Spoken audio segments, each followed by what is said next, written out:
Bienvenue dans Memento Mori, le podcast qui parle du présent en prenant la fin comme point de départ. Je m'appelle Raphaël Charrier, je suis pasteur, un peu seul à Grenoble. Et je m'appelle Mathieu Giralt, pasteur à Etup, et nous sommes tous les deux blogueurs sur toutpoursagloire.com. T'es un peu seul, Raph. Bah ouais, mais ça fait du bien du coup de pouvoir se retrouver là, malgré le confinement, grâce aux outils technologiques qui marchent à merveille d'ailleurs. Ça fait du bien. Alors, je crois pas que ce soit un problème technologique pour le coup, mais plutôt un problème logistique. Ouais, ou un problème, je pense, d'ordre démoniaque. Il doit y avoir un démon d'Internet qui en ce moment me persécute. Il y a quelque chose, tu vois, il y a un truc, voilà. De toute façon, c'est connu. Ouais, il faut le diable est dans les fils. Il faut dire aux auditeurs que on s'appelle par Zoom, mais toi, t'as l'image par ton ordi et le son par ton téléphone parce que t'as une connexion trop pourrie. Voilà, c'est ça. Mais bientôt viendra la délivrance. Ça, c'est sûr. Ouais, bientôt en janvier, normalement, on aura la fibre. Ouais. Et on n'aura plus de décalage, tu auras même de l'avance. C'est-à-dire avant que je pose une question, tu auras répondu, C'est ça, ce voilà. sera magnifique. Ce sera le podcast qui conclut par le départ. Tu vois, tu commenceras l'épisode, en fait, ça sera déjà à la fin. Tu vois, tu te diras, waouh, ils sont enfin arrivés à faire plus court, sauf qu'en fait, c'est qu'on a la fibre, tu vois. Chérie. Mais bon, en tout cas, c'est chouette de pouvoir se retrouver. Et on va parler donc de ce sujet de la solitude. C'est toi, Matt, qui m'avait suggéré ce sujet-là. Pourquoi ? Alors, pour plusieurs raisons. La première, c'est que, je ne sais pas si tu as vu, mais Magestar, donc le collectif d'artistes chrétiens, lance une campagne. Elle avait fait il y a 2 ans une première campagne sur le thème du pardon. Ouais. Et là, elle fait une deuxième campagne sur le thème de la solitude. L'idée à chaque fois, c'est de prendre des sujets qui résonnent fort avec ce qui se passe dans la société. Et là, je trouve que c'est extrêmement bien choisi. Non seulement en ce qui concerne le confinement, ces 2 confinements que nous avons vécu, nous sommes en train de vivre, et les impacts de ces confinements sur la société en général, dans nos vies en particulier, mais aussi au-delà de ça, la solitude, alors c'est pas nouveau, et il semblerait que ces dernières années, c'était vraiment quelque chose qui s'est développé au point que certains aient parlé d'épidémie de la solitude. Et donc c'est un sujet qui me semble particulièrement pertinent dans notre actualité, mais aussi dans le monde dans lequel on vit. Et donc je voulais un peu creuser avec toi ce thème-là de la solitude. Excellent. Ouais, et en fait, c'est un très bon sujet. Je pense qu'il y a vraiment matière à réfléchir, et en plus, je trouve qu'il est bien parce qu'il est assez riche, parce qu'il y a moyen de le voir. Certains, je trouve, il y a un côté très subjectif. A priori, quand on aborde la question, il y en a qui voient ça comme quelque chose de bénéfique, qu'ils recherchent selon leur personnalité. D'autres pour qui c'est synonyme immédiatement d'isolement et de détresse, on va dire. Mais peut-être ça serait bien de commencer par définir la solitude. Comment est-ce que toi tu l'as définie, Matt ? Ouais, alors je reprends la définition du sacro-saint CNRTL. Qui dit situation de quelqu'un qui se trouve sans compagnie, séparé momentanément ou durablement de ses semblables. Et donc la solitude, elle est en lien avec la séparation. Donc on parle de solitude dans le cadre général de relations. Et là, alors c'est intéressant, hein, la solitude, elle est définie par le CNRTL que sous un angle géographique, horizontal. Ouais. Géographique et horizontal. Et tu as raison aussi, géographique, ça c'est aussi intéressant. Alors, il faut faire des distinctions quand on parle de solitude, et je pense que ça va nous aider dans la suite de notre discussion. Ouais. Déjà, entre une solitude qui serait objective et une solitude qui serait subjective. C'est-à-dire que... et puis, on retrouve dans différentes langues, mais déjà en anglais, on retrouve la distinction, pas forcément en français, mais la solitude objective, c'est le fait d'être seul. Voilà. Et en anglais, ce serait alone. La solitude subjective, ce serait le fait de se sentir seul. Et là, c'est lonely. Ok. C'est ça. Et c'est intéressant parce que il peut y avoir un lien entre les deux, ou une corrélation entre les deux, entre le fait d'être seul et le fait de se sentir seul. Mais ça dépend aussi des individus. Et si on lit un peu de choses sur le sujet, on voit que c'est pas forcément, la corrélation n'est pas la même pour tout le monde. Voilà, on va pas ressentir la solitude de la même manière, au même degré d'isolement. Et ensuite, on peut distinguer entre une solitude qui est choisie et une solitude qui est subie. On peut choisir de s'isoler, mais aussi on peut subir d'être isolé.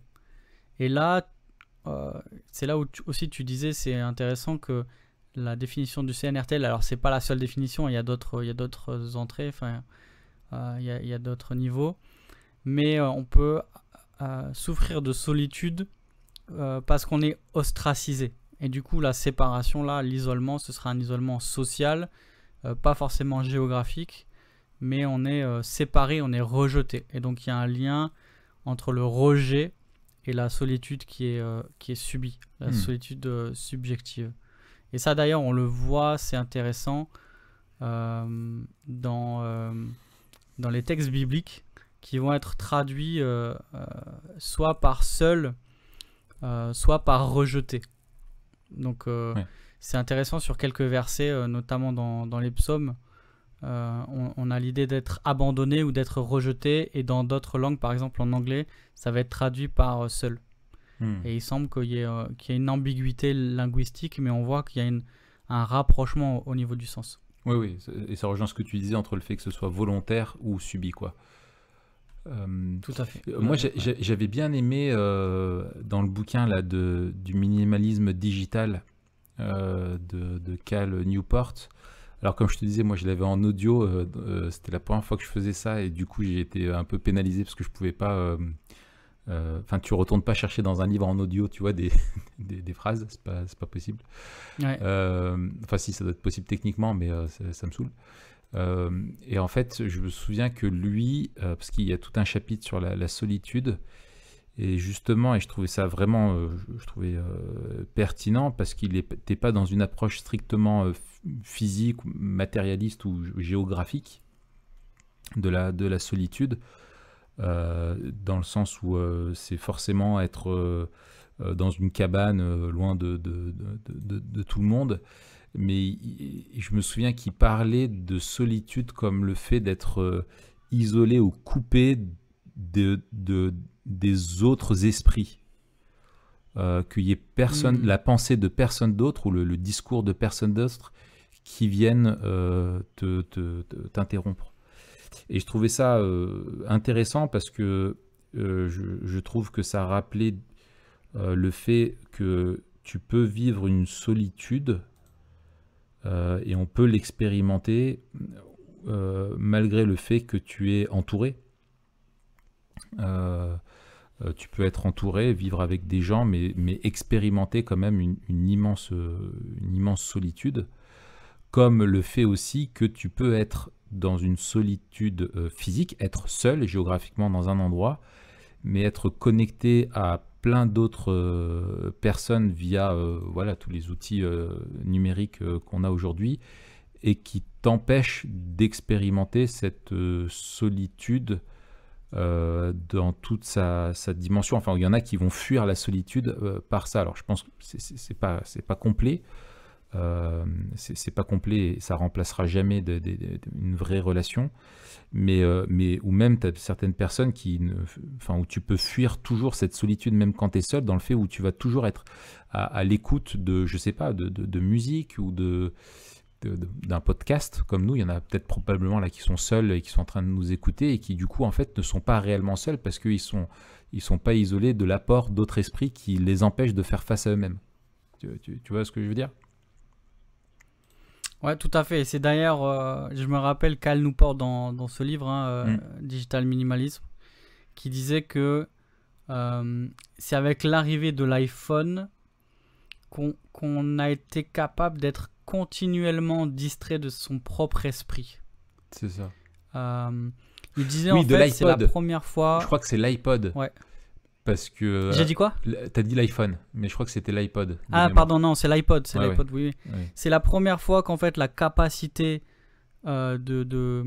d'enregistrement, en fait, de données de l'iPod nous permet d'écouter continuellement de la musique et d'être distrait.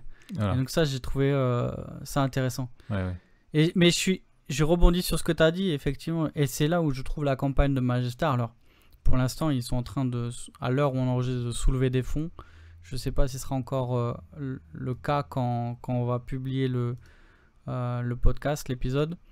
Mais ce que je trouve particulièrement intéressant, c'est justement qu'il souligne ce paradoxe. La campagne s'appelle Seul ensemble. Ouais. Et il y a vraiment ce paradoxe-là de l'hyperconnectivité et de l'appauvrissement des relations sociales. Et donc, c'est pas nouveau et ça peut paraître impensif, mais en attendant, ça soulève des questions et des problématiques auxquelles encore personne n'a répondu avec beaucoup de ni de conviction et ni de solutions concrètes, à savoir on multiplie les connexions possibles et en même temps les gens sont de plus en plus seuls. Donc je trouve que cette campagne-là, elle aura le mérite d'adresser ce problème dans tout ce qu'il a de paradoxal, et j'espère de donner des pistes de réflexion qui vont être super intéressantes, comme ça a été le cas pour la dernière campagne. Ouais, excellent. Bien. Alors, est-ce que toi tu penses qu'on souffre tous de solitude? Ou est-ce que justement, à notre époque, c'est quelque chose justement pour la solitude qui ne serait pas recherchée, mais qui serait subie? Est-ce que notre progrès, notre époque, on a réussi à éradiquer la solitude subie? Ouais, c'est une... Bah non, en fait. Enfin, la réponse, on l'a, puisque on vient de le dire. On en parle, oui. Et on mettra... C'est ça, on mettra aussi des liens tout à l'heure. On parlera peut-être d'aspects médicaux, etc. Mais il y a un certain nombre d'études, d'enquêtes qui sont sorties ces dernières années et qui nous montrent qu'au contraire, la solitude grandit parmi toute la population, et en particulier ceux qui devraient en souffrir le moins, c'est-à-dire les jeunes, qui ont normalement beaucoup de relations sociales, beaucoup de liens dans leur tissu social, et qui pourtant apparaissent comme étant comme souffrir plus de solitude que leurs aînés, tu vois. Et là on se dit purée, il y a un problème, parce que quand on pense à la solitude, on pense aux personnes esseulées dans les EHPAD ou dans leur maison qui vivent seules, etc. Et là, ce sont les jeunes, ceux qui sont constamment justement sur les réseaux sociaux, ceux qui sont à l'école, au collège, au lycée, qui ont énormément d'amis ou de relations, qui disent souffrir le plus de solitude. Et donc, je pense que déjà, les données, ce qu'on observe, nous montrent qu'il n'y a personne qui est épargné en termes, tu vois, d'âge. Et puis je dirais qu'il y a quelque chose qui est fondamentalement lié au péché.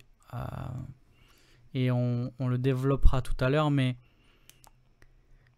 comme on a été créé pour vivre en harmonie avec Dieu et avec les autres, et que le péché est venu briser toutes nos relations à tous les niveaux, c'est obligé qu'on souffre d'une certaine forme de solitude, parce que nos relations sont tordues et ne peuvent pas apporter l'harmonie, la paix et la joie auxquelles nous aspirons. Alors il y a bien sûr il y a l'espoir de l'évangile, mais tous nous souffrons de solitude, et d'ailleurs c'est aussi intéressant les paradoxes qu'on a quand on lit certaines la misère psychologique dans laquelle se trouvent certaines personnes qui connaissent vraiment la popularité la plus grande. Et on se dit, les gens les plus connus dont on imagine qu'ils sont tout le temps entourés souffrent de solitude. C'est ça. Et c'est un peu l'image c'est l'image du roi avec sa cour qui est tout seul en fait, qui est tout le temps entouré de personnes, qui est tout le temps amusé, distrait, qui est tout le temps qui a une cour à ses pieds et pourtant qui est seul. Ouais. Et qui aurait besoin d'être seul pour vraiment ne plus souffrir, quoi. Et c'est ça. Alors, je trouvais moins intéressant aussi. Alors Newport qui disait ça, et je pense qu'on en reparlera aussi tout à l'heure, mais je trouve ça intéressant juste de le citer là. Mais je me souviens, il faisait le lien, entre santé mentale aussi. Il citait des études comme ça et solitude, où il disait que il y a une solitude quand même qui est à rechercher parce qu'elle nous permet de créer, elle permet de se ressourcer aussi, de ne plus être justement interféré avec par des sollicitations extérieures, et nous permet de faire du tri dans nos pensées et participe à la santé mentale aussi. Et ça, je trouve qu'il y a quelque chose d'intéressant là. Mais je trouve, tu vois, vraiment ce que tu dis est intéressant parce que c'est ton podcast, bien évidemment. Non, mais c'est le tien, alors tu peux rebondir. Forcément, tout ce que tu vas dire dedans, vu que c'est le tien, on va dire que c'est intéressant. Mais on n'a jamais été aussi connecté, tu vois, grâce à la technologie. Alors on peut penser au numérique, mais on n'a jamais été aussi, dans le processus de mondialisation. Où aujourd'hui même, je veux dire, tu es même quelqu'un qui habite à 1000 km, c'est très facile de le rejoindre. Il y a les frontières entre les États vont plutôt dans la tendance à diminuer. Tu voyages comme tu veux dans le monde. On n'a jamais été en présence d'autant de personnes avec tous les moyens qu'on a. Et malgré ça, on vit dans cette forme d'épidémie de solitude où on voit que c'est quelque chose, effectivement, moi je pense même, je sais pas, j'imagine qu'il existe, je sais pas s'il existe des études, de toute façon c'est difficile de faire des études sur des ressentis, de faire des enquêtes dans le passé, mais je me demande si avant, tu vois, quand il y avait peut-être des cellules familiales plus fortes, avec une plus forte solidarité intergénérationnelle, des gens qui étaient moins distraits, moins sollicités par tout plein de trucs, qui étaient plus enfermés justement dans des relations qui étaient locales, tu vois, et qui étaient dans une vie peut-être plus communautaire, s'il n'y avait pas moins ce sentiment de solitude. Ça serait intéressant d'avoir des infos là-dessus. Mais pour toi, quelles sont les sources possibles, des causes possibles? Est-ce que tu en identifies à cette épidémie de sentiments de solitude?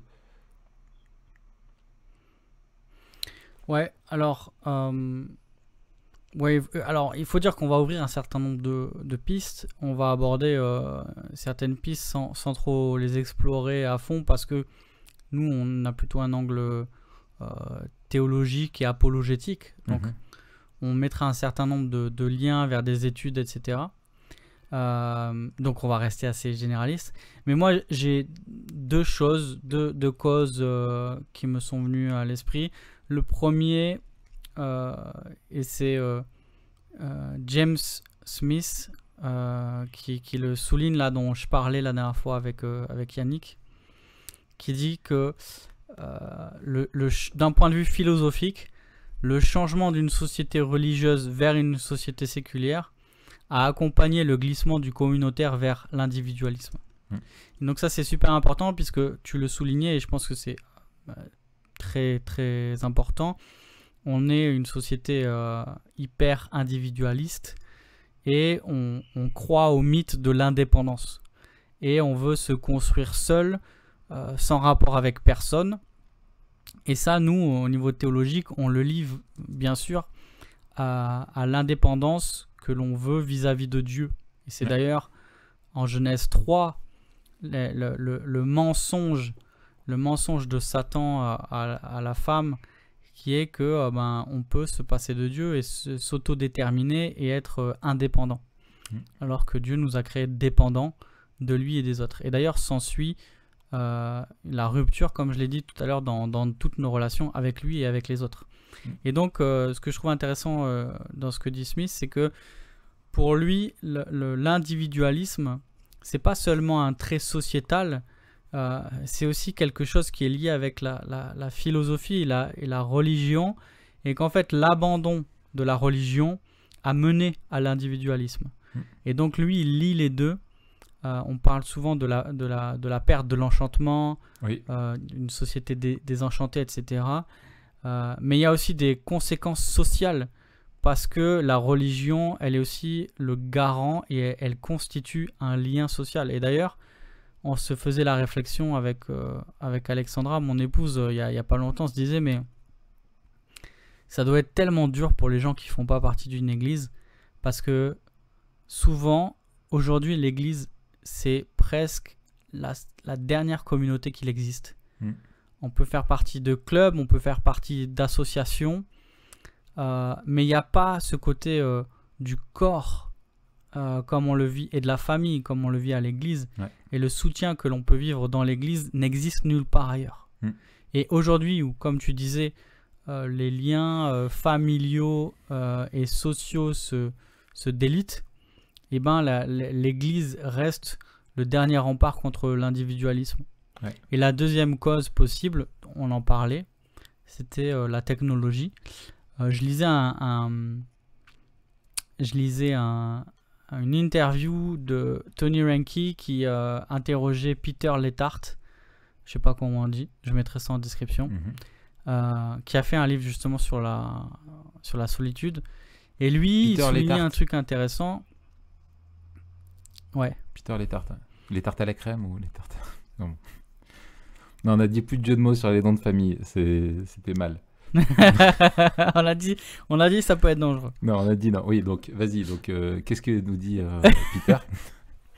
Qu'est-ce que nous dit Peter?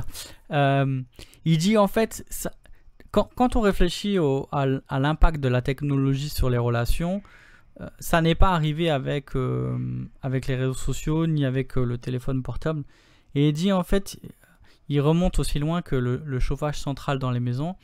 Et il dit avant, il y avait une seule pièce qui était chauffée dans le foyer. C'était celle qui était autour du foyer en fait, du feu. Et il dit pour avoir chaud, on devait être ensemble. C'est ça. Et donc, c'est dans cette pièce qu'on se retrouvait. Et donc la vie de la maison se tournait autour du foyer, de la cheminée. C'est là qu'on échangeait, c'est là que l'éducation se passait. C'est là qu'il y avait beaucoup de choses en fait. Et les autres pièces, on y allait pour dormir et on n'y passait pas beaucoup de temps. Mais depuis le chauffage dans toutes les pièces, chacun peut être seul et chauffé dans sa pièce perso. Et ce qui a remplacé la cheminée, c'est l'écran télé. C'est ça. Ensuite, il y a eu l'écran de télé. Et maintenant qu'il y a les écrans, partout, on peut être au chaud devant sa télé, chacun à regarder ce qu'on veut. Et donc, il y a un double glissement comme ça. Et en termes de possibilités aussi, on parle souvent, nous, que la technologie n'est pas neutre et donc il faut mesurer ce que l'on perd en même temps que ce que l'on gagne. Et si on a gagné en possibilité, on l'a perdu en profondeur. On peut se parler à distance. Ça veut dire quoi? Ça veut dire qu'on n'a plus besoin d'être ensemble. Et ça, c'est peut-être ce qui explique le plus ce paradoxe que l'on vit et que parfois on a du mal à expliquer. Mais c'est qu'en créant la possibilité de parler à ceux qui ne sont pas prêts, on a perdu ce besoin d'être ensemble. Est-ce que toi, tu vois d'autres causes possibles de cette épidémie de la solitude? Moi je pense qu'il y a... Enfin, je te rejoins, et peut-être en creusant sur la question, tu vois, aujourd'hui de notre époque, je pense qu'il y a une illusion de connexion entre les gens, où on veut faire croire qu'elle est satisfaisante mais qu'elle ne l'est pas, et peut-être qu'on se berce justement avec ces illusions là, ou qu'on se fait avoir. tu vois, j'entends, tu vois, quand ils appellent, tu vois, quelqu'un qui va avoir sa chaîne YouTube, il va parler de sa communauté. C'est ça, hein, Ouais. c'est le terme employé. Ah ouais, tout à fait. En fait, c'est quoi? C'est des mecs qui ont mis un like chez eux sur la vidéo et lui, il va parler de ça comme si on était une communauté où comme on a ce désir d'appartenance, on y reviendra, je pense, mais qui est là. Finalement, on est dans un marché aujourd'hui de l'appartenance qui n'a jamais été aussi grand et aussi divers. Alors que peut-être à l'époque, justement, il y avait quoi? Il y avait ta famille, il y avait ton village, et voilà, et ton club de foot, tu vois, ou ton club voilà, enfin, tu vois. Et aujourd'hui, tu peux appartenir à une communauté éparpillée sur le monde, ou une pseudo-communauté où en fait tu n'as de commun que le fait que tu aies liké ou que tu te sois inscrit à une chaîne YouTube. Enfin, c'est tout sauf une communauté, c'est un abus de langage qui est total. Et où tu es justement appelé à l'interaction et à te connecter à plein de choses au quotidien.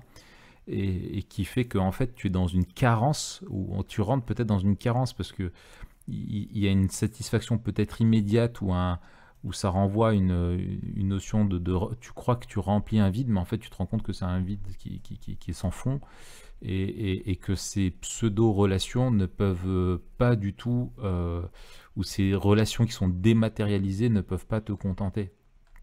Et je pense que c'est ce qui explique notamment parmi les jeunes, ou alors dans le fait que tu en fait es ensemble avec plein de monde autour de toi, mais enfermés dans tes réseaux sociaux, dans des trucs, etc. Et qui ne sont pas des vrais, des relations pleines et entières comme on en a besoin. Et j'imagine qu'il y a ça demande vraiment de faire quelques pas en arrière, de faire une pause et de réaliser en fait que beaucoup de nos relations en fait n'en sont pas, et qu'on est du coup au bout d'un moment on a du mal à mettre le doigt dessus, mais on comprend, on le devine, c'est la solitude. Qui me connaît pour qui je suis, qui suis-je, etc., avec toutes les questions que ça peut soulever derrière.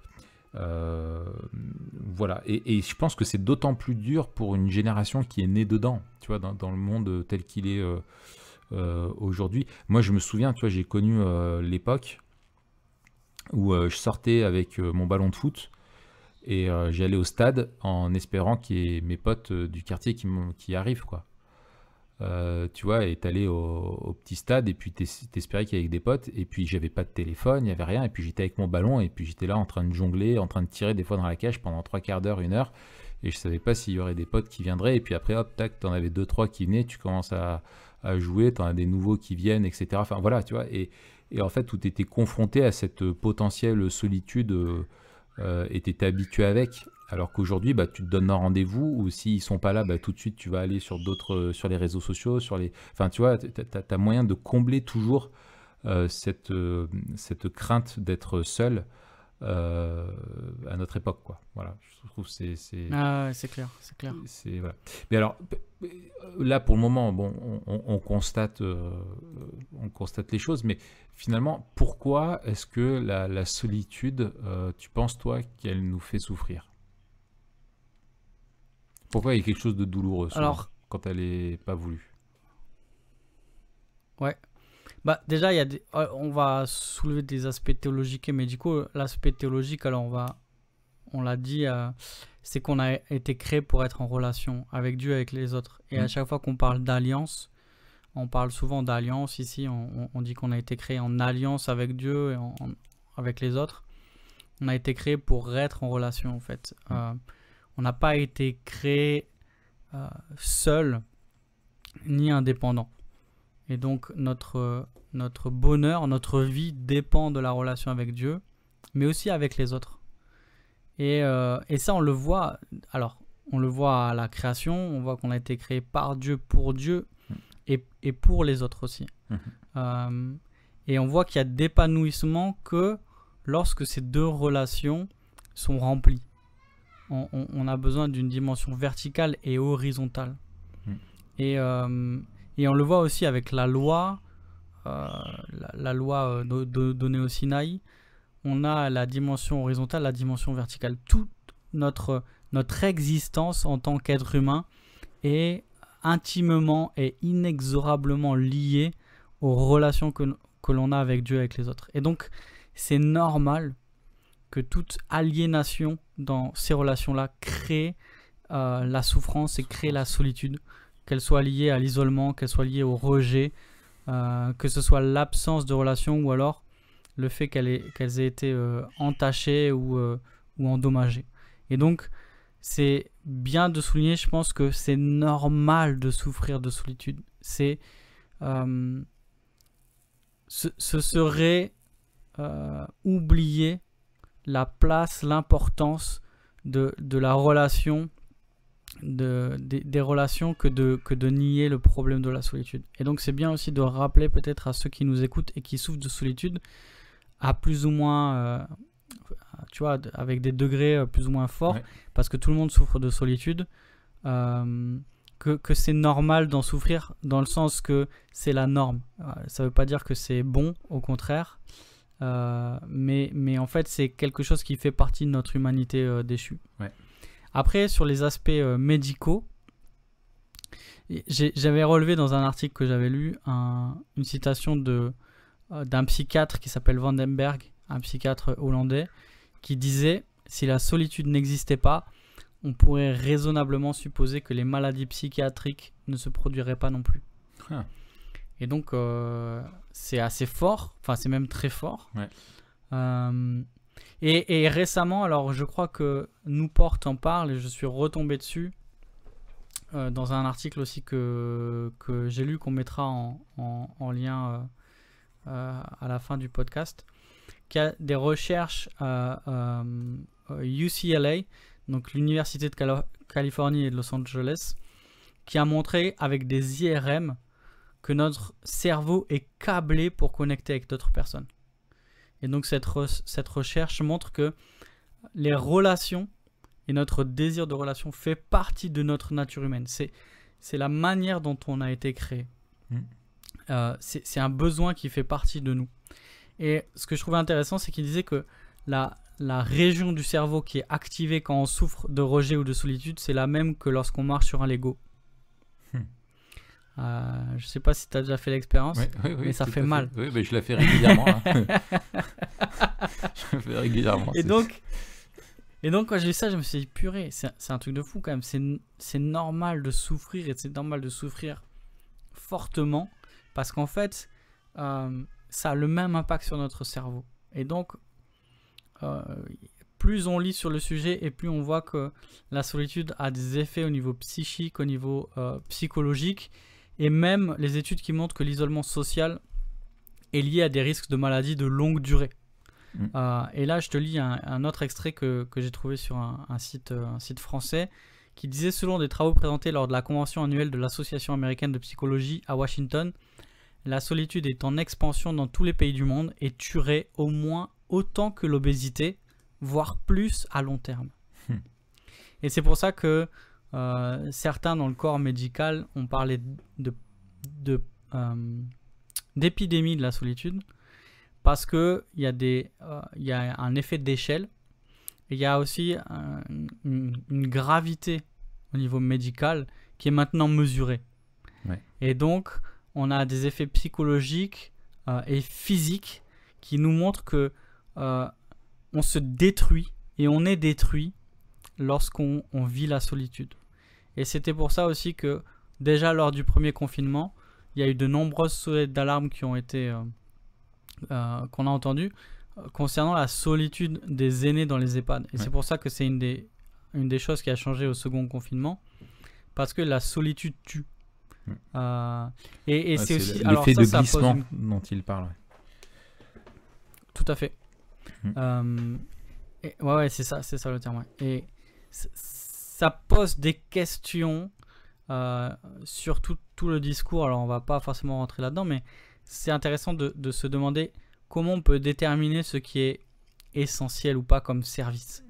Et alors là on en parle parce que certains commerces sont fermés, certains rayons de magasins sont fermés, etc.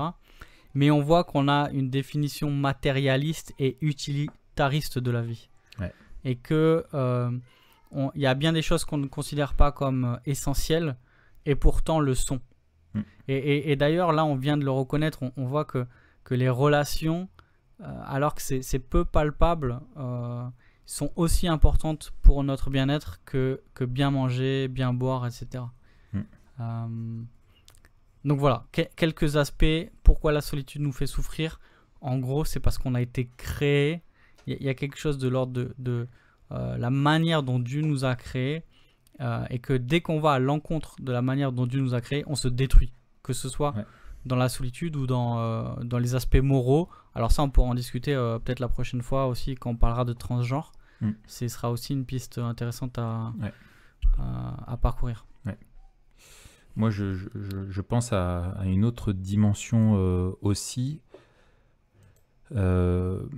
qui est du fait que, à cause du péché, justement, on est séparé de Dieu, et que cette séparation, on essaye de la combler, et on essaye de se remplir de plein de choses pour combler ce vide qui est là.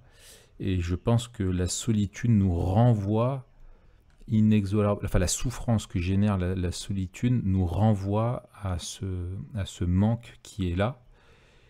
Et quand tu es seul, souvent qu'est-ce qui se passe? C'est là que viennent aussi des pensées très négatives, parce que tu te fais face à toi-même, tu n'es pas en train de porter un masque social, selon l'expression courante.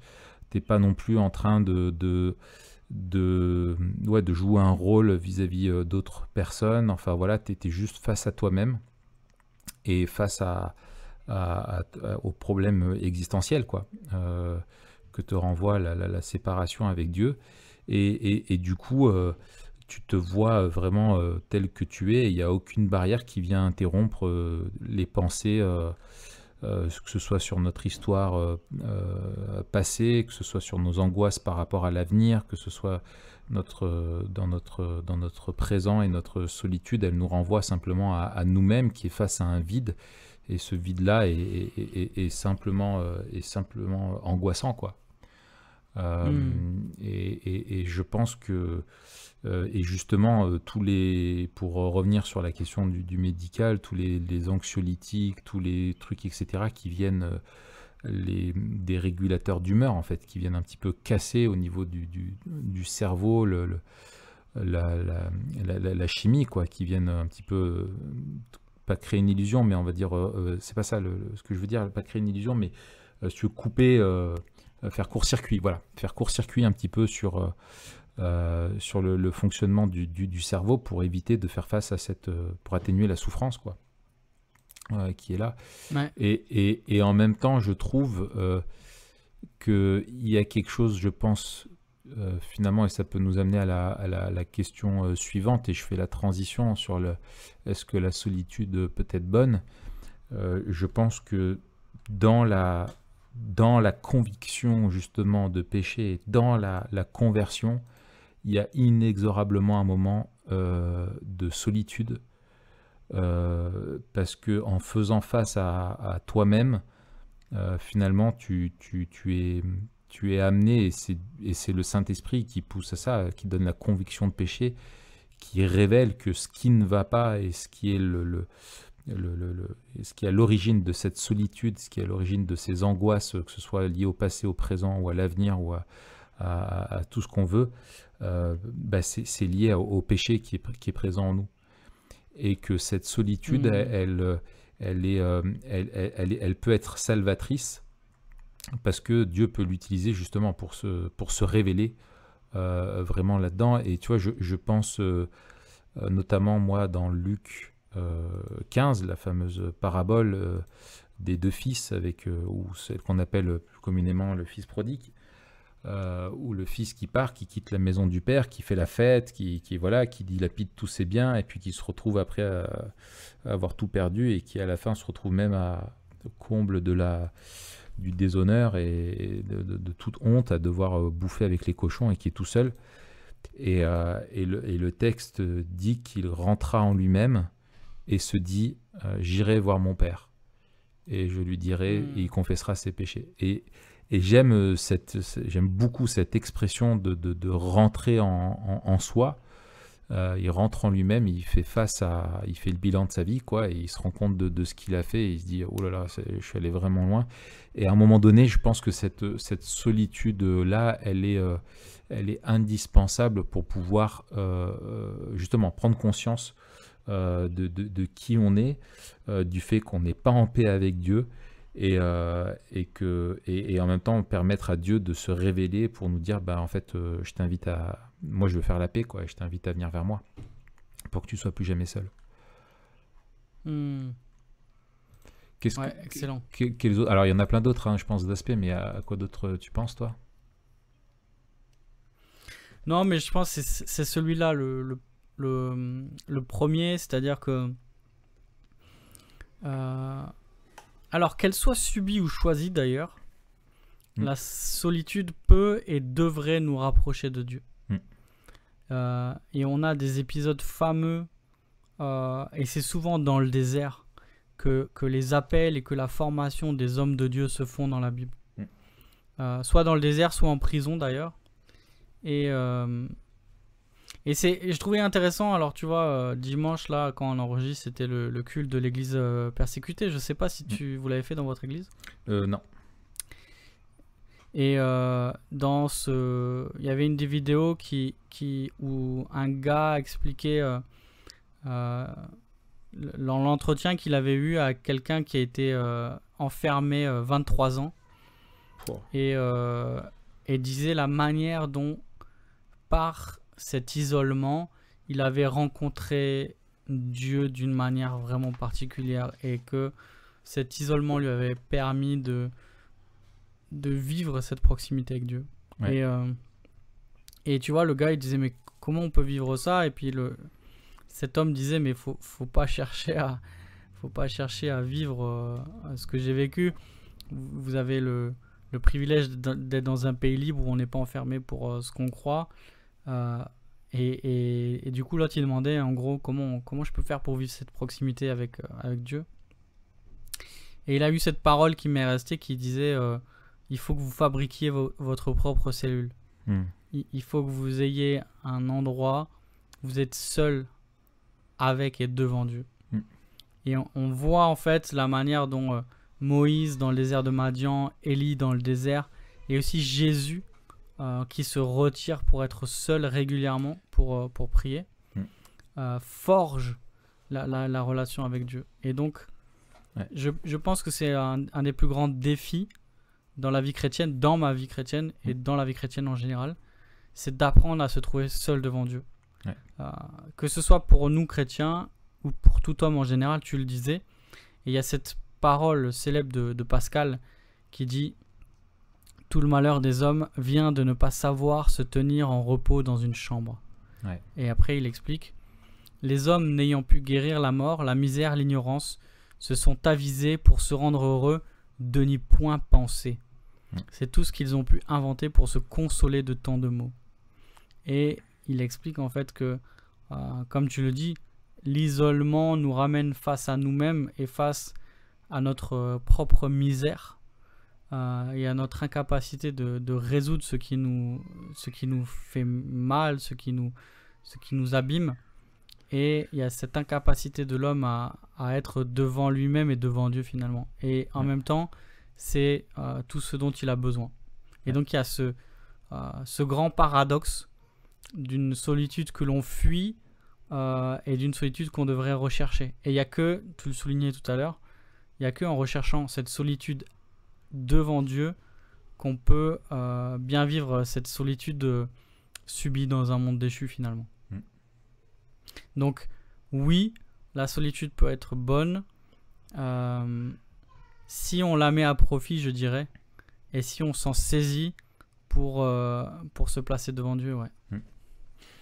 Je trouve vraiment ce que tu citais par rapport à Jésus qui est essentiel, de se rappeler, au début, c'est dans Matthieu 4 notamment, qu'il a été, le texte nous dit qu'il a été emmené par l'Esprit dans le désert pour vivre cette solitude. Alors il y a toute la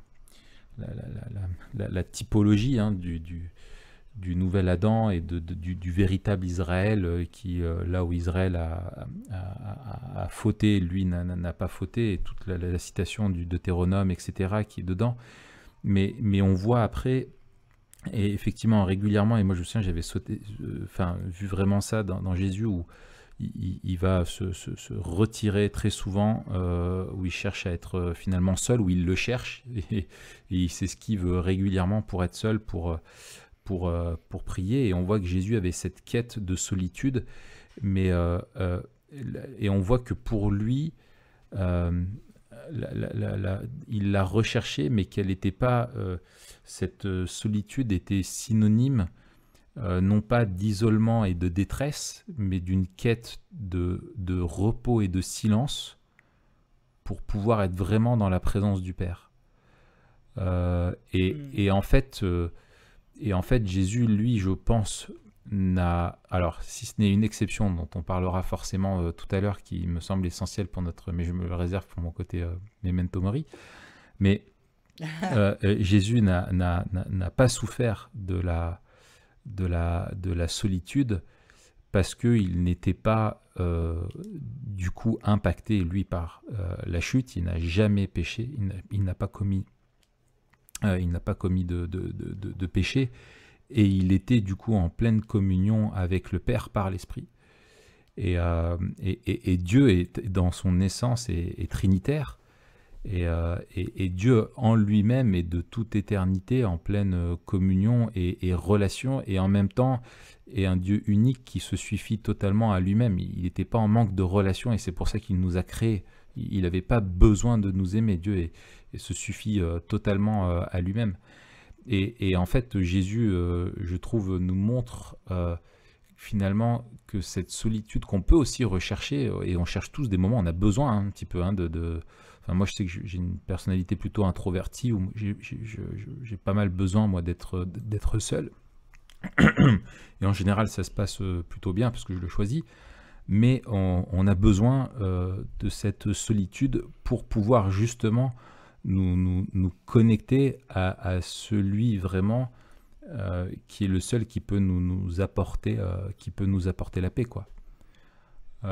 Et peut-être ça nous amène aussi à la question des promesses des Écritures qui nous font du bien au milieu de la solitude. Est-ce que toi, il y en a l'une ou l'autre qui te frappe particulièrement?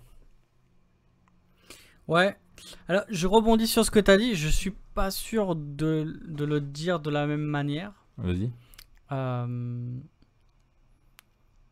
Oui, dans sa relation avec Dieu, Jésus, en tant que fils incarné, a une communion parfaite avec le Père et avec l'Esprit.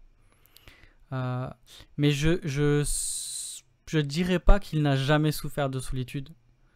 Et notamment vis-à-vis des hommes. On lit qu'il a été victime d'abandon.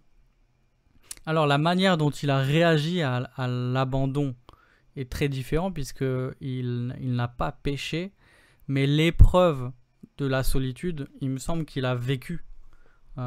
Du rejet. Et donc c'est là où... Non, mais moi je parlais dans la dimension verticale avec Dieu, en mettant à part la croix sur laquelle il y aura quelque chose à dire tout à l'heure. C'est ça. Il y a un truc, il y a un nœud. Mais effectivement, alors je suis d'accord avec toi. Et d'ailleurs, je pense que c'est une des clés pour comprendre aussi sa mission. C'est-à-dire que quand on voit le degré de rejet que Jésus a vécu, allant jusqu'à être mis à mort, et ce qui lui a permis de tenir jusqu'au bout, c'est justement cette communion avec le Père. Mais il y a quelque chose qui nous, je pense, qui nous réconforte. Oui, et puis comme Jésus n'était, enfin, il faut pas oublier la pleine humanité de Christ. Et en tant que 100% humain, il avait besoin des relations avec les autres aussi. C'est ça. Bien évidemment. C'est ça. Dans son humanité, Jésus a souffert de solitude. Oui, c'est ça. Oui. Ça fait partie des souffrances qu'il a vécues. Ok, bon alors, super. Ouais, tout à fait. Et donc, il est en capacité de nous comprendre. C'est ça. Donc, je trouve que ça, c'est toujours un grand réconfort de dire, mais Jésus était pleinement humain, le plus humain de tous les humains. Et il a vécu dans ce monde de péché sans péché. Mais il a été atteint par les effets du péché dans le monde. Et donc, ce qui nous fait souffrir l'a aussi fait souffrir dans une certaine mesure. Alors, comment c'est un mystère. C'est un mystère. Mais il peut nous comprendre et il peut nous secourir. Et ça, c'est vraiment magnifique de penser qu'il a été soumis aux mêmes tentations que nous sans jamais pécher. Et qu'à cause de ça, il peut nous accueillir et nous mener au trône de la grâce. Et quand on lit que tous l'ont abandonné, tous l'abandonnèrent et prirent la fuite, dans Marc 14, et il est tout seul. Et on a vraiment dans Marc encore plus cette image de Jésus qui, au début, est suivi par des foules, ensuite est suivi par ses disciples, et ensuite se retrouve seul. Et on a un abandon qui est total. Il est seul, et en même temps, on vient de le dire, il n'est pas seul parce qu'il est en communion avec le Père. Et jusqu'à la croix, et on parlera de la croix tout à l'heure. Oui, moi, j'ai quelques mais là, juste sur ce que tu dis, et c'est intéressant parce que Jean, lui, a un angle différent. Et j'aime bien, c'est la fin du chapitre 16, verset 31. Il dit, verset 32. Voici que l'heure vient, et elle est déjà venue, où vous serez dispersés chacun de votre côté et me laisserez seul. Cependant, je ne suis pas seul, car le Père est avec moi. C'est génial. Je vous ai dit cela afin que vous ayez la paix en moi. Vous aurez à souffrir dans le monde, mais prenez courage, moi j'ai vaincu le monde. Et voilà, et dans le fait, il est jamais seul, quoi. Ouais, c'est ça. Ah, c'est super. Et d'ailleurs, il y a ce paradoxe. Hein. Vous me laisserez seul, mais je ne suis pas seul, car le Père est avec moi. C'est ça. Et ça, c'est une des grandes promesses, un des grands encouragements que j'ai. J'en ai plusieurs, mais le premier, c'est que Dieu est avec nous. Ouais. Et on a déjà cette promesse dans Ésaïe 41, où Dieu parle aux serviteurs. Et donc là, avec toute la résonance, avec le second Adam, le vrai Israël, Jésus, et en même temps son peuple, enfin il y a toutes ces caisses de résonance, et Dieu dit, sois sans crainte car je suis avec toi. Ouais. N'ouvre pas des yeux inquiets car je suis ton Dieu. Je te fortifie, je viens à ton secours, je te soutiens de ma droite victorieuse. Et la présence de Dieu, je pense, c'est la promesse la plus extraordinaire, la plus mystérieuse et la plus réconfortante qu'on peut avoir. Et on a Jésus à la fin de Matthieu qui dit « Je suis avec vous tous les jours jusqu'à la fin du monde. Ouais. » Et tu vois, la dernière fois, on regardait une série avec Alexandra, on a commencé un truc qui s'appelle The Chosen, un truc chrétien qui sont des épisodes des évangiles. On n'a pas vu beaucoup. Pour l'instant, ce qu'on a vu, c'était très intéressant et très bien fait. Je t'en parlerai une fois que j'aurai fini le truc. C'est gratuit. Et à un moment donné, tu as l'histoire de Marie de Magdala que Jésus délivre. Ouais. Et on a Marie qui fait un Shabbat. Et on a Jésus qui vient prendre Shabbat avec elle. Alors, c'est pas forcément que des textes, que des scènes qui sont dans le texte biblique. Mais c'est intéressant, moi je trouve, et justement de voir qu'est-ce qui a pu se passer dans les moments off, bien sûr sans trahir ce que le texte nous dit. Et là je me suis dit, on a Marie qui fait Shabbat, et ça fait longtemps qu'elle n'a pas fait Shabbat, elle ne sait pas trop comment faire. Il y a des gens qui viennent chez elle, il y a des mecs ils viennent chez elle, etc. Et elle a laissé un siège vide. Et elle dit, mais moi j'ai toujours appris qu'il fallait laisser un siège vide.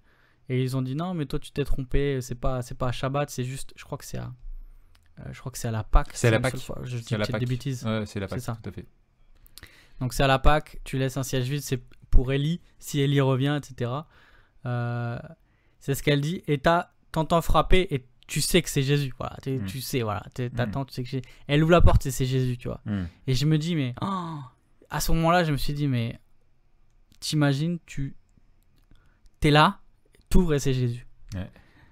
Et je me suis dit, mais... C'est tellement un truc de fou, tu vois. Ouais. J'aimerais trop vivre ça. Et après, je me suis dit, mais Jésus est avec nous. Et je pense qu'on mesure pas, en tout cas, moi, je mesure pas avec assez de force cette vérité-là. Ouais. Que Jésus est avec nous, que le Dieu de l'univers est aussi un Dieu immanent qui est venu dans le monde et qui vit avec nous. Et on a alors, tu as cité Jean 16. Dans Jean 14, on a cette promesse de l'envoi du consolateur. Jésus qui dit « Je prierai le Père, il vous donnera un autre consolateur qui soit éternellement avec vous, l'esprit de vérité que le monde ne peut pas recevoir parce qu'il ne le voit pas et ne le connaît pas. Mais vous le connaissez parce qu'il demeure près de vous et qu'il sera en vous. Je ne vous laisserai pas orphelin, je viens vers vous. » Et donc on a Jésus qui dit « Je vous envoie l'esprit » et qui dit « Je viens vers vous ». Et on a c'est aussi ces versets dans Romains 8, versets 9 et 10.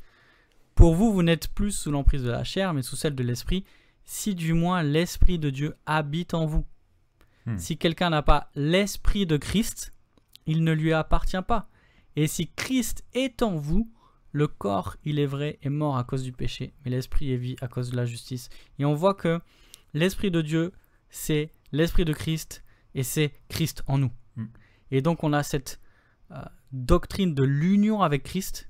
Nous sommes en Christ et Christ est en nous, qui est aussi un secours extraordinaire. Ouais. On n'est jamais seul. On n'est jamais seul. Et je pense que ce que tu dis bien sûr sur le Saint-Esprit est le point central.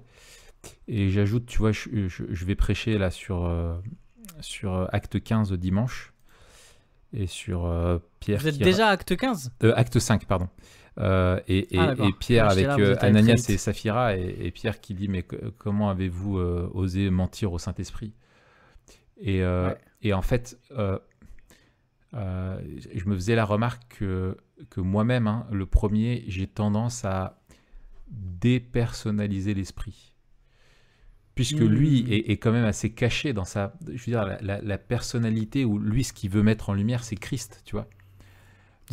Mais on oublie qu'il est une personne et que Dieu, l'Esprit de Dieu, la troisième personne de la Trinité, vit en nous. Et en fait, ce n'est pas une vérité qui est subjective, où il faut croire qu'on n'est jamais seul. C'est une réalité. On n'est jamais seul. Il est toujours avec nous. Et je trouve que tu vois, cette théologie biblique, finalement, de la séparation, de la solitude, où non, on a été créé pour être avec Dieu, on était avec Dieu, et la chute nous rend seuls, éternellement seuls, et rien de ce monde peut combler cette solitude-là. Et Christ lui-même a accepté de venir pour expérimenter cette solitude pour que nous, on ne soit plus jamais seuls. Et je trouve qu'il y a cette promesse de savoir qu'on est pour l'éternité avec Dieu et que on va vers la glorification et tout ce qu'on en parlera très bientôt là. Mais je trouve que c'est quelque chose qui est vraiment merveilleux, quoi. Absolument. Ouais. Absolument. Et moi j'ai deux autres points. Vas-y, Raph. Non, mais vas-y, développe-les, c'est ton podcast. Deux autres points. Le premier, c'est Dieu est notre réconfort. Dans le psaume 34, il y a cette merveilleuse promesse: l'Éternel est près de ceux qui ont le cœur brisé et il sauve ceux qui ont l'esprit dans l'abattement. Et là encore, on a cette dimension de pastorale de Dieu, paternelle de Dieu, qui est près de ceux qui ont le cœur brisé. Et nous, on est dans Luc en ce moment et on voit aussi les renversements, la manière dont Jésus reflète l'attitude de Dieu, qui s'approche de ceux qui sont marginalisés, de ceux qui sont rabaissés. Et on a dans le Magnificat de Marie au début, on a ce renversement, que Dieu élève ceux qui sont humbles et abaisse les orgueilleux. Et on a aussi cette doxologie de Paul en 2 Corinthiens, au début de 2 Corinthiens, les versets 3 et 4. Béni soit le Dieu et Père de notre Seigneur Jésus-Christ, le Père compatissant et le Dieu de toute consolation. Lui qui nous console dans nos afflictions, afin que par la consolation que nous recevons nous-mêmes de la part de Dieu, nous puissions consoler ceux qui se trouvent dans toutes sortes d'afflictions. Et on a un ministère de Dieu de consolation dans la vie, dans le cœur de ceux qui souffrent. Et je trouve ça magnifique, parce qu'on n'est pas dans une dynamique de l'échange commercial de la religion. On est dans une dynamique où le Dieu qui a donné son Fils est le même qui s'approche de nous et qui nous console lorsque nous sommes abattus. Et ça, c'est extraordinaire.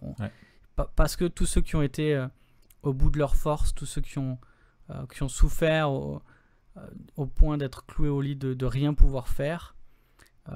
Toi, ça t'est arrivé pendant plusieurs mois. Moi, ça m'est arrivé pendant plusieurs semaines. Un truc que j'avais écrit dans un de mes carnets, je me souviens pas comment je l'avais écrit, mais c'était un truc du genre, ceux qui se retrouvent à leur extrémité reconnaissent qu'ils ne peuvent rien. Et en fait, c'est dans ces moments-là où on se rend compte en fait de notre nature telle qu'elle est, de notre insuffisance, de notre totale dépendance, de notre finitude. Et en fait, on se voit tel qu'on est tout le temps, sauf parce que nos illusions nous ont été ôtées. Et Dieu s'approche de nous lorsqu'on est comme ça. Et ceux qui souffrent de solitude peuvent être certains que Dieu n'est pas indifférent à leur prière. Et ça, c'est aussi magnifique. Je trouve qu'il n'y a rien de pire que l'indifférence pour ceux qui souffrent. Et notre Dieu n'est pas indifférent. Il y en avait une autre? Non? Non. Ok. Tu peux y aller. Alors, moi, c'était l'image du refuge, tu vois, que j'avais. Toi, mais ça rejoint ce que tu disais sur le réconfort. Excellent. Où on peut trouver refuge en Dieu, et c'est un refuge qui est pas, c'est pas vide, c'est se rentrer dans ses bras, quoi. C'est se mettre à l'abri de ses bras et de son réconfort et de sa protection. Et Dieu nous invite, il est pour nous un refuge. Et je pense à un texte qui m'avait vraiment frappé, et je crois vraiment qu'il y a dans les Écritures quelque chose qui est objective, et une communion qu'on a objective avec Dieu qui nous est rappelée dans Romains, par exemple Romains 5, que sur la base de notre foi, nous avons la paix avec Dieu par l'intermédiaire de notre Seigneur Jésus-Christ. Et ça, c'est la paix qui découle de la justification. Nous sommes en paix avec Dieu, il n'a plus rien à nous reprocher, et nous savons que nous n'avons pas à avoir peur de penser à lui ou de penser à notre péché quand vient la solitude, ou si voilà, notre vie enfin voilà, si on a peur de faire face un petit peu à des choses qui sont un peu dans les ténèbres, que justement cette solitude, Dieu nous invite à la vivre pour pouvoir nous replacer sous la croix et nous rappeler que plus de reproches nous sont adressés pour nos péchés, et qu'au contraire on est appelé à marcher en nouveauté de vie. Et il y a aussi une autre, je pense, dimension qui est une dimension dynamique, subjective, où on met notre foi en pratique en nous appropriant aussi cette paix de Dieu.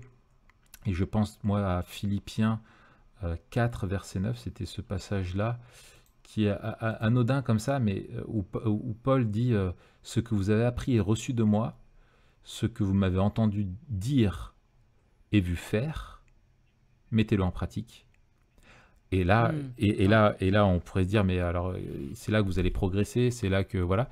Et il dit « Alors, le Dieu qui donne la paix sera avec vous.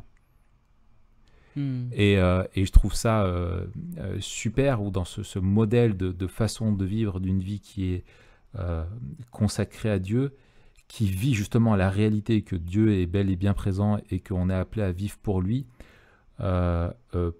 Paul lui-même, je pense, a connu beaucoup de fois la solitude.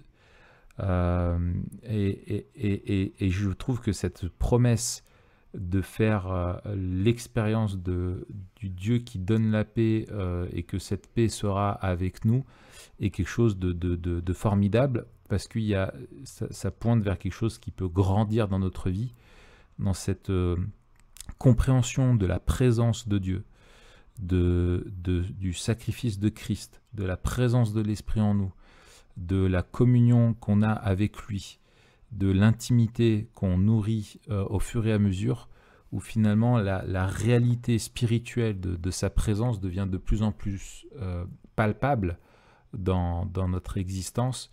Et du coup, cette solitude peut être de plus en plus combattue. Il y aura toujours une souffrance liée au manque de relation avec des hommes qui sont un besoin qu'on a, mais par contre, on peut faire cette expérience grandissante dans notre vie de cette intimité avec Dieu et qui répond à l'essentiel de notre besoin. Et ça, je trouve que c'est une promesse qui est merveilleuse, quoi. Excellent, ouais.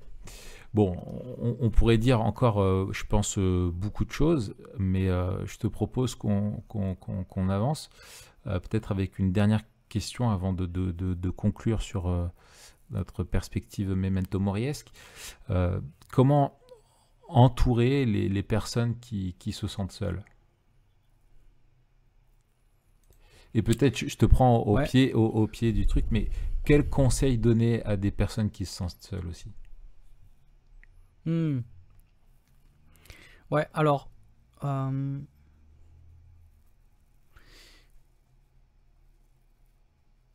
deux choses, enfin plusieurs choses d'ailleurs.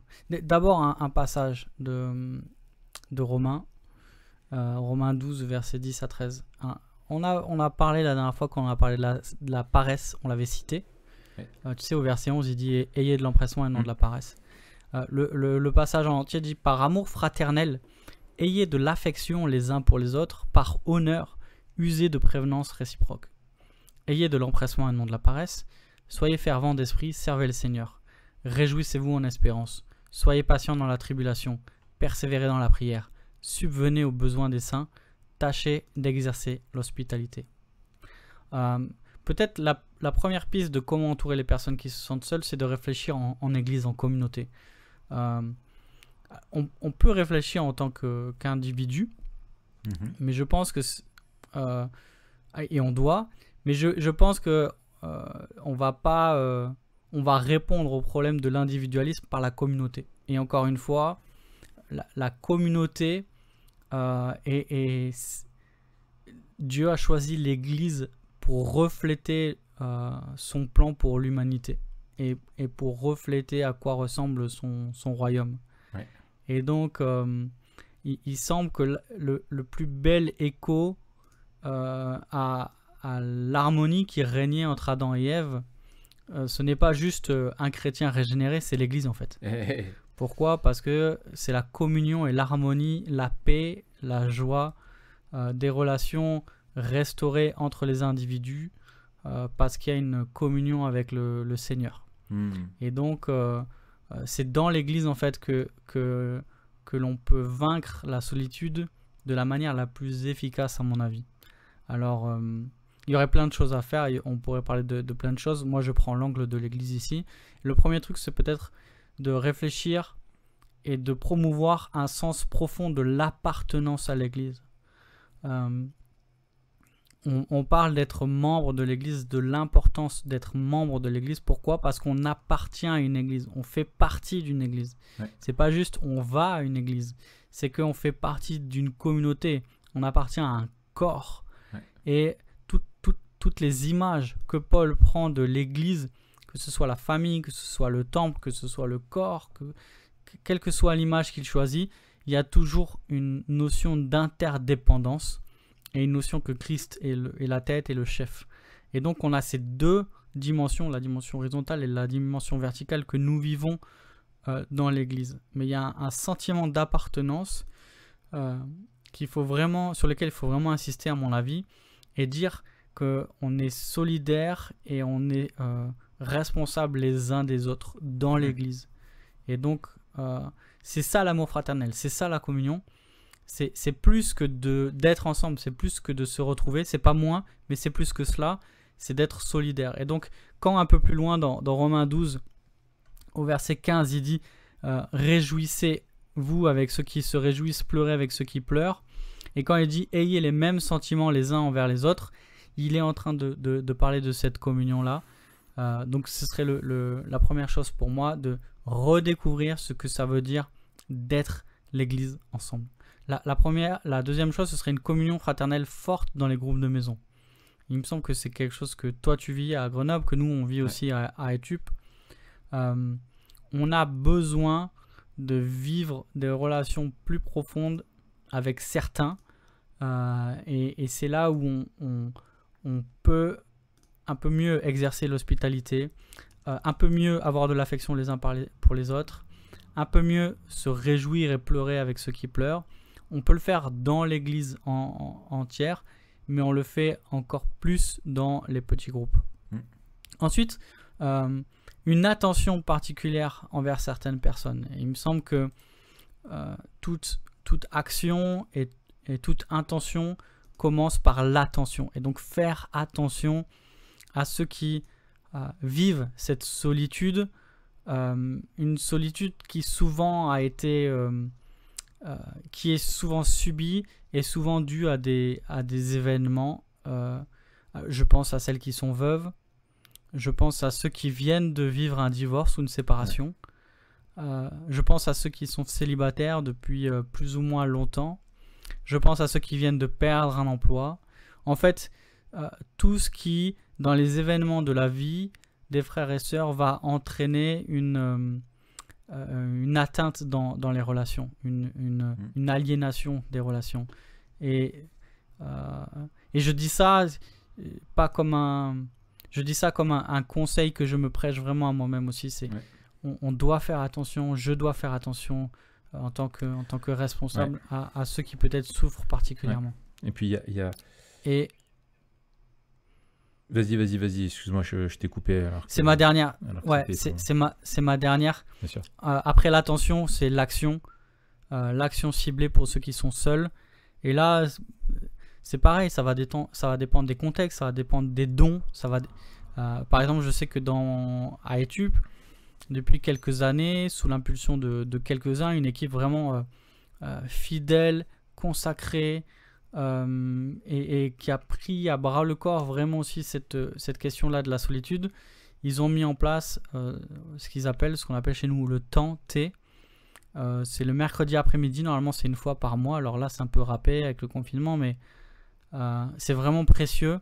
L'idée c'est de pouvoir réunir ceux qui sont isolés. Donc ça va être surtout des aînés, mais pas que. Et ça va être aussi des aînés de l'église, mais pas que.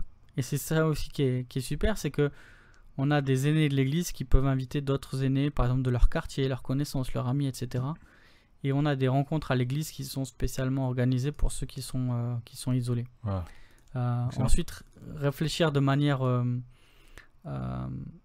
peut-être particulière à visiter ceux qui ne peuvent pas participer à la vie communautaire.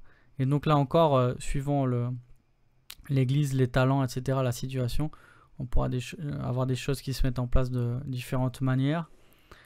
Et là aussi, on est en chemin, il y a des choses qui sont déjà en place, qui vont être mises en place, etc. Mais je pense qu'il y a cette image de la brebis qui est seule. Il y a la brebis qui est seule parce qu'elle s'égare et qu'elle s'éloigne. Et il y a la brebis qui est seule parce qu'elle ne peut plus avancer avec le troupeau. Et donc, une question qu'on doit se poser, c'est comment on prend soin de cette brebis qui ne peut plus vivre avec le troupeau, normalement. Et ouais. Moi, j'avais Qu'est-ce que tu dis, toi, Raph? j'avais reçu une leçon comme ça à l'armée quand je faisais le stage commando, où ils nous avaient donné, on avait une très longue course à faire. Je sais plus, mais c'était presque un demi-marathon. Et on avait un temps qui nous était fixé.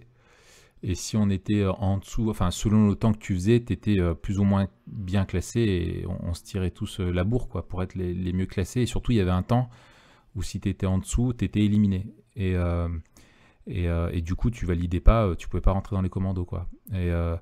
Et du coup, je me souviens, on était partis comme des tarés. Et on avait couru vite. Et on était une poignée vraiment à aimer ça et à être bien sportif. Et on était arrivé à un petit groupe en tête et on a fait vraiment un bon chrono, mais on est arrivé, tu sais, obligé d'être assis par terre parce qu'on avait, franchement, c'était très très long, une très longue distance et on avait couru vraiment vite et on s'était vraiment donné, tu sais, on avait l'adrénaline, la peur d'être éliminé et tout, enfin bref, voilà. Et on était arrivé, on était cuit, mais on était mort parce qu'en plus, c'est pas que tu fais ça et qu'avant tu étais en pleine forme, c'était après des jours et des jours déjà de plein d'exercices. Et l'instructeur, il nous dit, bah, c'est bien, mais c'est le temps du dernier qui compte. Donc, vous faites demi-tour. Excellent. Vous faites demi-tour et vous allez chercher les derniers. Et en fait, ouais, tu vois, et en fait, il nous a mis pour la question de la cohésion, tu vois, du groupe. Et voilà. Et je me souviens, mais on était au bout de notre vie où on est reparti, mais on arrivait à peine à marcher, quoi. Et en fait, on se dit, mais attends, il faut qu'on recourt des bornes de retour pour aller chercher les derniers. Et puis, si le dernier n'est pas. Et au lieu de chercher à motiver les plus faibles, eh ben on était partis les plus forts devant, tu vois. Et finalement, je trouve que c'est très instructif et c'est ce que doit vivre l'Église. Moi, je pense à deux choses. Tu as déjà dit, je pense, l'essentiel. Il faut être sensible au fait que l'épreuve crée la solitude. Elle nous prive des relations normales avec les autres. Et quand il t'arrive une épreuve, quelle qu'elle soit, tu vas avoir une tendance à te replier sur toi-même. Alors je pense qu'il y a une forme de nécessité, quelque part, parfois, ou quand il arrive un truc où on a besoin d'être seul pour vivre un deuil, par exemple, on n'est tout simplement pas disposé et pas disponible pour les autres, parce qu'on est envahi et émotionnellement, on est juste voilà, dans une incapacité momentanée d'être en relation avec les autres. Et ça, il faut l'accepter. Mais après, on peut se retrouver enfermé dans cette solitude et plus savoir comment en sortir. Et être sensible à ça en tant qu'Église, de se dire, bah voilà, si on a quelqu'un qui vit une épreuve, d'être particulièrement attentif au fait de pouvoir l'entourer, même si c'est de l'entourer d'une façon assez sobre, mais simplement prendre des nouvelles régulièrement, envoyer un petit message, dire voilà, je pense à toi, je prie pour toi. Voilà, des fois ça peut être, enfin voilà, donc ça c'est une chose. Et je pense aussi, alors tout ce que tu disais sur la vie d'église est essentiel, et je pense qu'il y a des moments où il faut être plus particulièrement attentif, et qu'il y a des moments, et je pense par exemple aux événements dans l'année, la période en particulier des fêtes, où on sait qu'il y a un phénomène de mélancolie pour beaucoup de personnes à cette période-là. Et je pense que l'Église doit veiller aux personnes qui sont seules dans les moments qui sont normalement, traditionnellement, des moments que tu passes en famille. Et nous, c'est quelque chose que j'aime. C'est pas moi qui l'ai mis en place, mais c'est quelque chose auquel je suis attaché. Tu vois, dans l'Église, avec les anciens et les responsables du groupe de jeunes, il y avait toujours cette habitude-là de dire Noël arrive, on fait un recensement de que ce soit les étudiants qui ne peuvent pas rentrer dans leur famille ou les personnes voilà, seules, divorcées, etc., ou qui n'ont pas de famille sur Grenoble, tout simplement, et qui vivent seules, de se dire bah, on fait un recensement et ces personnes-là, il faut qu'elles soient invitées, quoi. Et de se dire c'est pas normal qu'en église t'en as qui s'éclatent pendant les fêtes et puis t'en as d'autres qui sont chez eux tout seuls en train de se regarder, enfin même pas en train de se regarder, enfin bref, face à leur soupe, quoi. Et ça c'est terrible.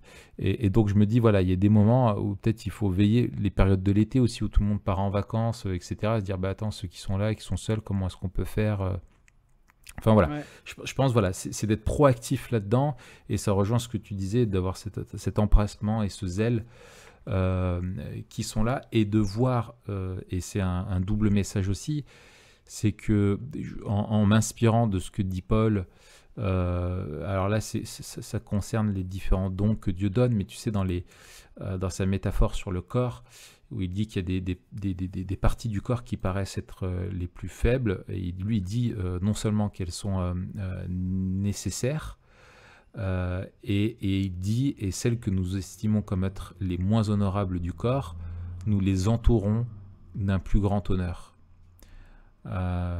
Ainsi, nos organes les moins décents sont traités avec le plus grand égard, tandis que ceux qui sont décents n'en ont pas besoin. Et après il va sur la question de la souffrance, où il dit: si un membre souffre, tous les membres souffrent avec lui. Si un membre est honoré, tous les membres se réjouissent aussi avec lui. Et donc voilà, ça rejoint cette solidarité là, et qu'il faut, je pense, si je veux appliquer ce qu'il dit à notre problématique à nous, c'est que il faut honorer, il faut prendre soin des personnes qui sont seules. Dieu nous les a données aussi pour qu'on prenne soin d'elles. Ce ne sont pas des boulets, ce ne sont pas des personnes qui souffrent de solitude parce qu'elle est imposée voilà, suite à un divorce, un deuil ou quelque chose. Ce n'est pas des gens qui sont sur le côté, qui n'ont plus leur rôle à jouer parce que l'Église, faut qu'elle avance. Non, on est une famille, on est une communauté. On n'est pas juste une boîte qui a des objectifs missionnaires ou de vie, de croissance, etc. On doit vivre comme une famille, prendre les soins des uns des autres. Et c'est essentiel de veiller sur, non seulement de veiller sur ces personnes-là, et qu'elles-mêmes ne se considèrent pas comme étant inutiles, ou parce qu'elles ne correspondent pas à ce que les autres vivent normalement, et ben elles n'ont pas trop leur place dans l'Église, ou elles sont un peu déboulées, etc. Non, pas du tout. Elles sont un cadeau que Dieu fait à l'Église pour lui permettre de porter du fruit, et elles-mêmes doivent être cherchées à briser cette solitude quand elles le peuvent, par une vraie vie d'Église. Et là, ça rejoint ce que tu disais toi précédemment. Et alors, concluons avec notre traditionnelle question, parce que je pense qu'elle est vraiment importante. C'est pas juste une question de forme. Comment comment vivre memento mori, comment vivre en prenant la fin et notre vie éternelle comme point de départ, nous aide à supporter notre solitude. Écoute, alors moi, ce qui me vient directement en tête, c'est justement si on considère ce l'on a, ce qu'Adam et Ève vivaient avant la chute, cette harmonie pleine et totale entre eux et avec Dieu. Si on considère les effets de la chute sur cette harmonie et les dissensions qui sont nées, si on considère ces relations retrouvées avec Dieu et avec les autres au sein de l'Écriture, on voit qu'il y a cette promesse que Dieu vient au milieu de son peuple, et que en fait le salut, c'est la mission de Dieu pour résider autour du peuple qu'il a rassemblé.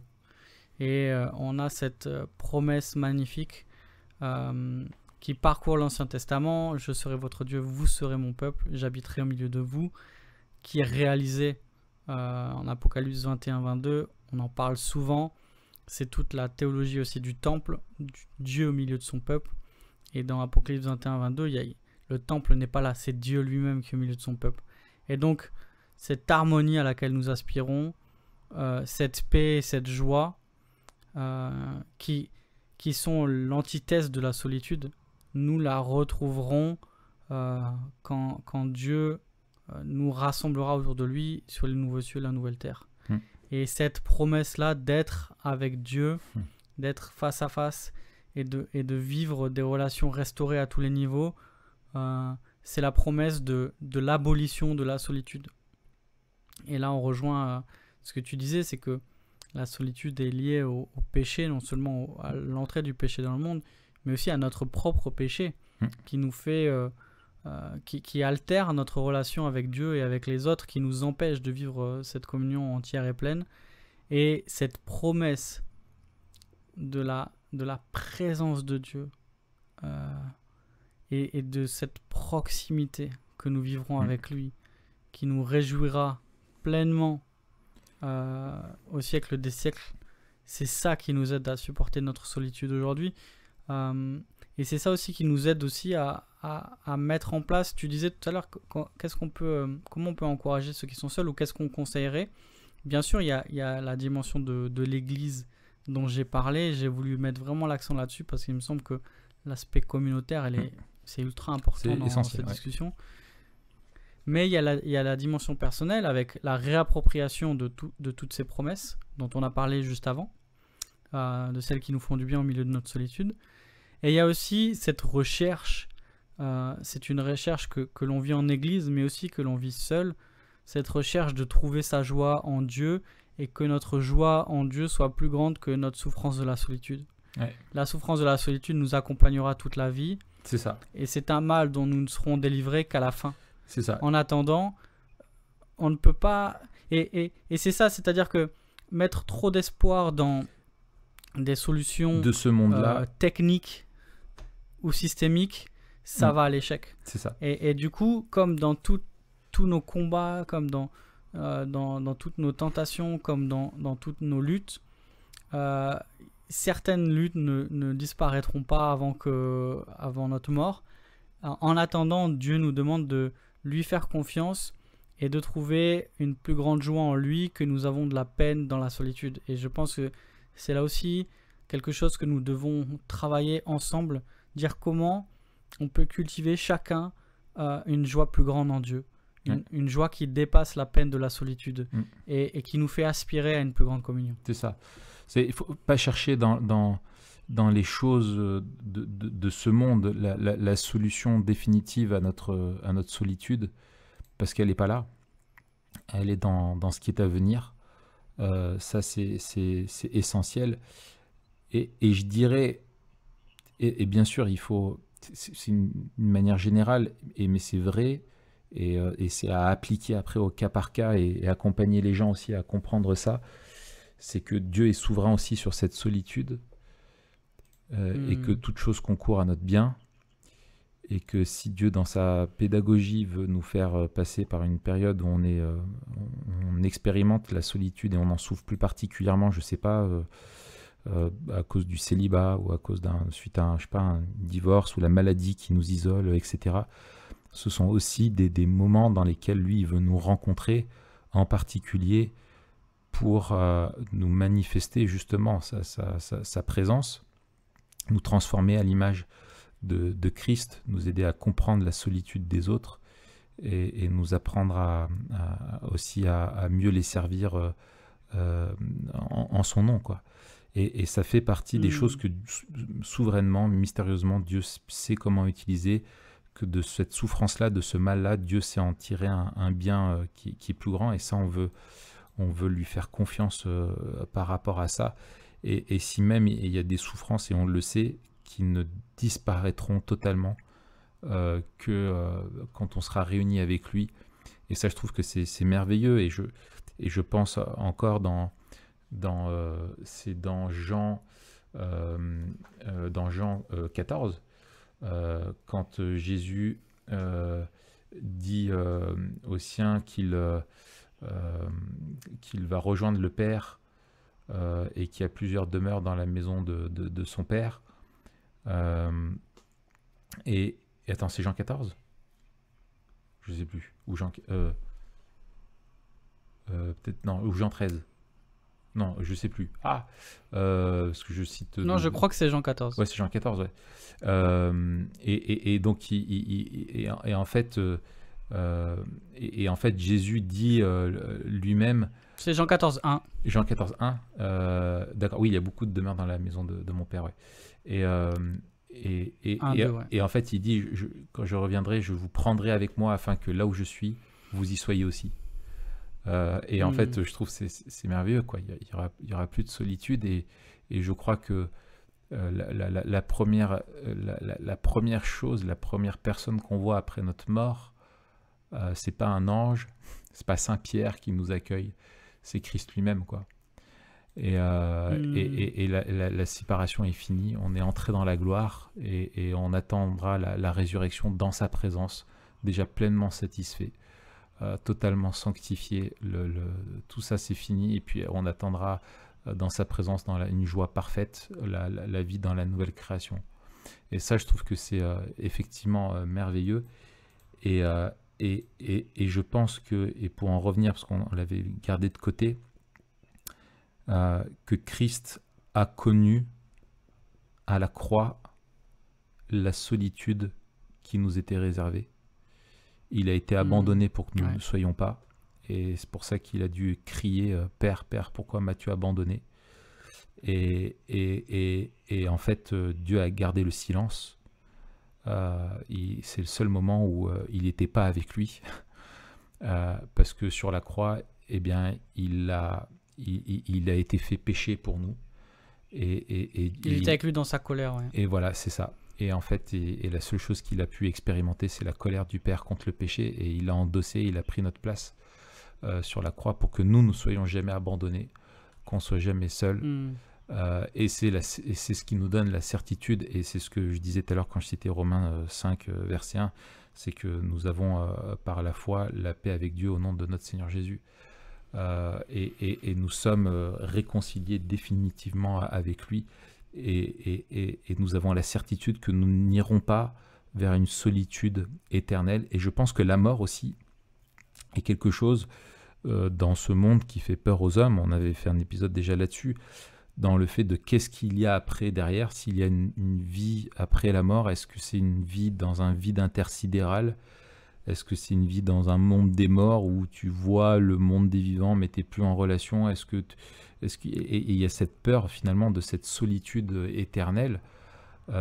Et en fait, la Bible nous dit qu'on a, c'est pas une solitude éternelle qui nous attend, c'est la rencontre avec Dieu qui nous renverra vers une séparation éternelle avec lui en enfer ou dans sa présence éternelle.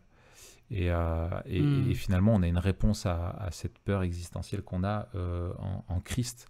Et donc, en vivant aujourd'hui, en prenant la fin comme point de départ, ça peut vraiment nous aider à accepter les souffrances du temps présent, de la solitude, et nous rappeler qu'en fait, on n'est pas vraiment seul. Et je voudrais terminer avec ça. C'est une phrase anodine. Des fois, il y a des gens, tu sais, qui disent des phrases vraiment anodines qui te marquent toute ta vie. Je me souviens, c'est un des anciens, alors les membres de notre église le reconnaîtront, c'était Jean-Yves, je le dis, Jean-Yves, dans notre église, qui a été ancien pendant de très nombreuses années.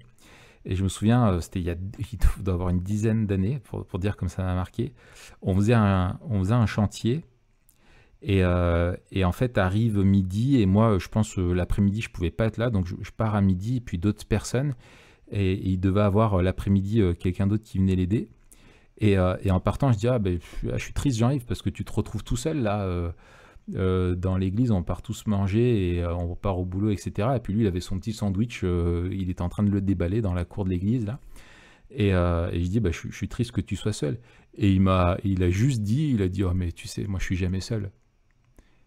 Et juste ça m'a tellement marqué parce que je me disais, mais dans le quotidien d'un événement tout banal, ce frère, il se rappelait qu'il n'était pas seul, que Christ était avec lui. Et ça, je me disais, waouh, c'est une foi vivante, quoi. Tu vois, c'est une vraie relation avec Dieu. Et ça m'avait vraiment frappé, quoi. Et j'aspire à vivre ça, moi aussi. Excellent.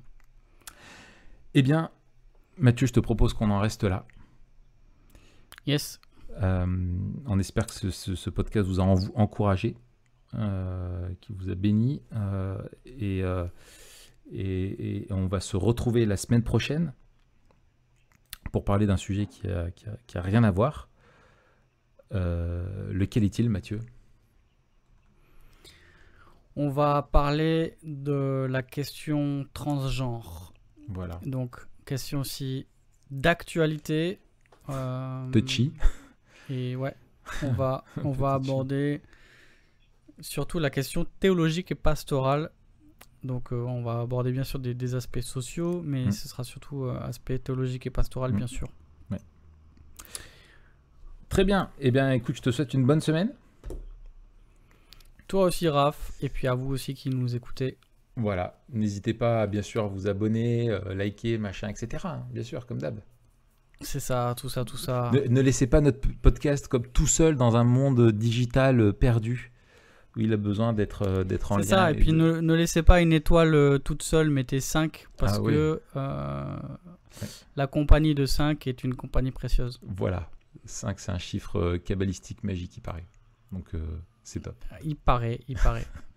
Très bien. Allez, bonne semaine. Salut.